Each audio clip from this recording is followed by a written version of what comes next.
Bus కలిసాను ఏమైంది? నేను complaint కూడా చేయను అని చెప్తారు. ఒరే జగనే మేలురా, బస్సులు నిలబెట్టించినాడు. మీ బీజేపీ గవర్నమెంట్ లో బస్సులు తగలబెట్టారు. అంతకన్నా నీచగా ఉందారా? ఏమైంది?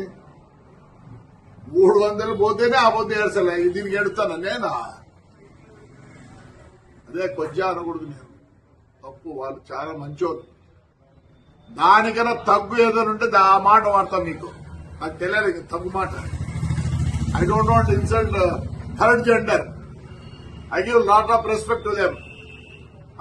కాశీ ఏం చేసుకున్నావురా? ఏం చేసుకున్నారులే? పీకినారా? జగన్ రెడ్డి మేలు కదా మంచోడు. జగన్ రెడ్డి మేలు కదా మంచోడు. నా బస్సు కారిపోలేదే, బస్సును నిలబెట్టించినట్టు. నిలబెడితే ఆ పొద్దు 10 లక్షలు పోయేది, ఇప్పుడు 6 లక్షలు పోతుంది. మీరు చేతగాని నాకు కొడకల్లారా, చేతగాని నాకు కొడకల్లారా అంటారా? ఏపిస్తారా? మళ్ళీ ఇంకో బస్సు కాస్తారా? కలిసిపో. వరుసగా పెట్టినాడు. నేనే భయపడతాను అనుకుంటున్నారా? సిగ్గులే నా కొడకల్లారా. ఏం చేస్తారా? బస్సు కాల్చా అయిపోయింది. ఏమైంది? వస్తుంది రిలే.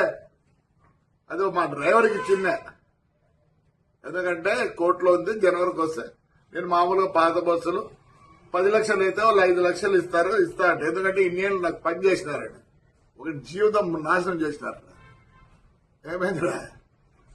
చెప్తేనే థర్డ్ జనరల్ గా తగ్గు నా కొడుకులు. సాక్షార్ కొడుకు కాదని కాలినాక బస్సు అంతా ఆ హీటు పైన పడేది. ఓ షార్ట్ సర్క్యూట్ రాసుకునే రాసుకో.